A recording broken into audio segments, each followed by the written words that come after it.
While the suspects are due to appear in the Krugersdorp Magistrates Court tomorrow, eNCA's Nqobile Madlala has been monitoring the story for us. She joins us now for the conversation. Nqobile, I do understand that you're with Gawusa right now. As I said, it's unfortunate to think that the community is still reeling after this horrific incident. And more than anything else, I believe many of them feel as though they're under siege.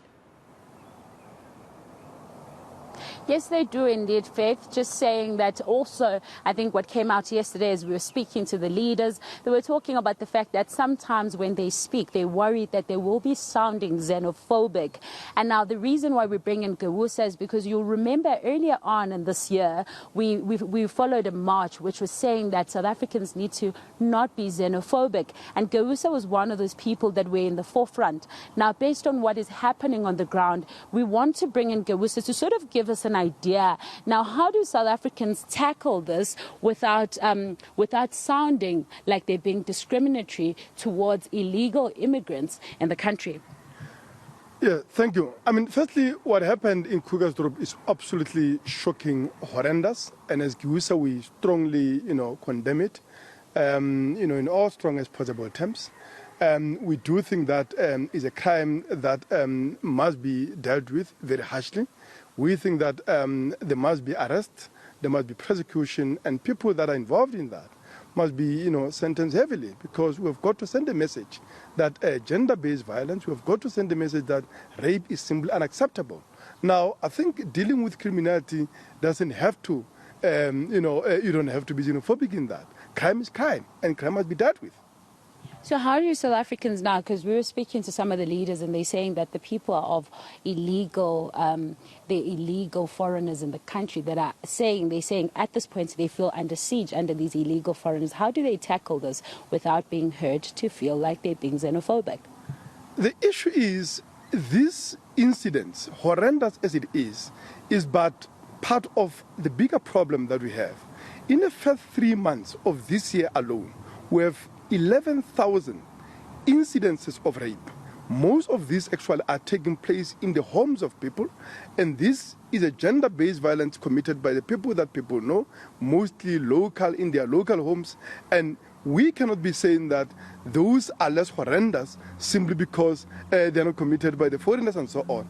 The issue is that government has no, program to respond to the crisis which is deepening, which is growing, the crisis of gender-based violence that has rendered this country, a world capital of rape. And now tell me, how does the government fix this crisis? I mean, there are many levels, but let's focus on the issue of Krugersdorp, right? The issue of Krugersdorp is a clear case of an abdication of cooperate and state responsibilities, particularly in the mining-affected communities. Because if you think the statistics of 11,000 in the first 3 months are anything, I mean, in the mining communities is a state of war against women, against children, against elderly and other vulnerable people. And that is because of improper closure of mines that the state has allowed on the part of corporations that are not closing, that are not rehabilitating these areas, that are not working with communities to ensure a just transitions of these particular mining affected communities. And the result of which is this, that these particular former mining areas, and there's about 6,500 of them in this country, affected by mines that are abandoned and derelict, right? By corporations that we know. And the number is growing for that matter. What is happening is that when the mine doesn't properly close, these areas are hijacked by criminal syndicates that are moving from an area to area. In fact, it's not even just South African phenomenon. It's there in Zimbabwe, in Lesotho, other areas and so on. So they are hijacking these areas and ruthlessly exploiting former mine workers trying to eke out a living and imposing a reign of terror on communities. And gender-based violence is manifestation of. We are, of course, shocked and outraged, all of us, by this incident that is being reported about. But for many people living in these communities, it's a permanent state of a brutal war against women, but also all other vulnerable people in those communities. So who do we hold responsible? I hear you speak about the private sector, but you're also speaking about the government. Who do we hold responsible for what is happening in these communities? I mean, the state and corporations in the mining industries are responsible for that.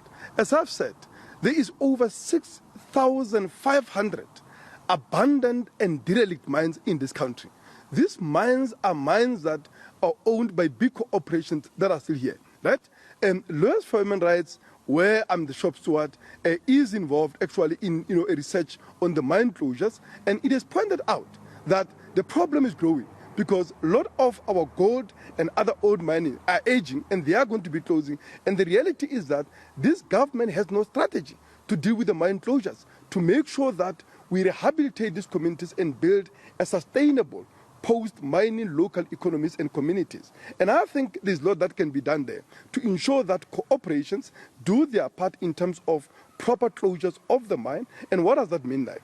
It means the holes need to be properly sealed, but also it means that the environment must be rehabilitated for a sustainable post-mining land uses, but also it means social rehabilitation of those communities to ensure that people are able to build viable economies where people can be employed, where people can be able to eke out living, legally and, in a conditions that, of course, are compatible with dignity and other human rights. And we think that the cooperations in this country with a collusion of the state are not doing that.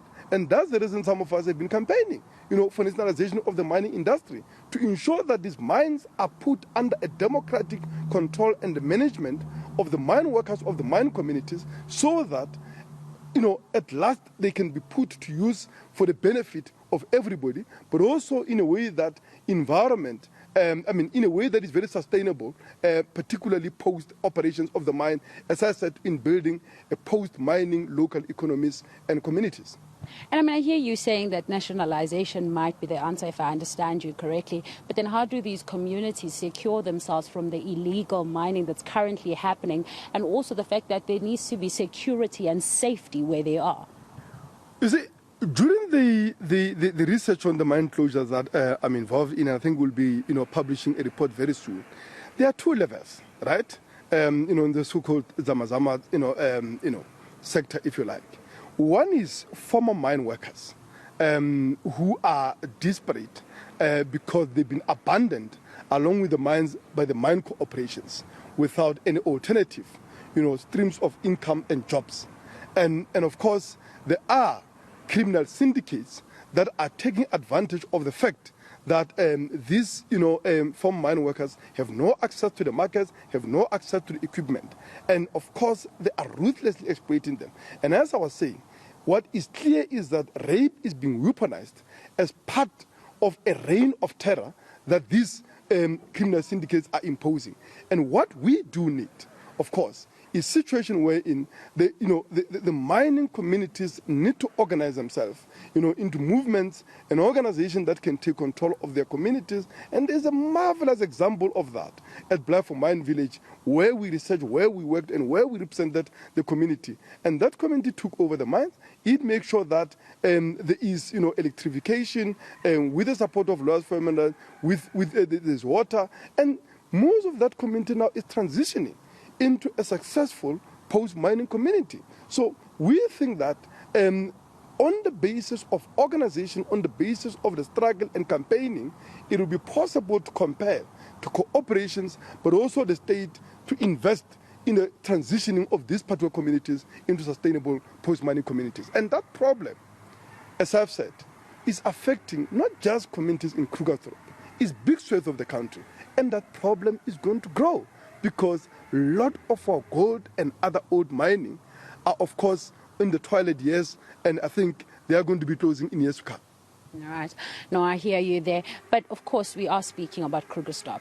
And what's happening right now on the ground is that people feel they're under siege and that there is a gang rape that has happened in the area. So what is the solution that is now and not rather long-term, as we hear you in the long term, but what happens now?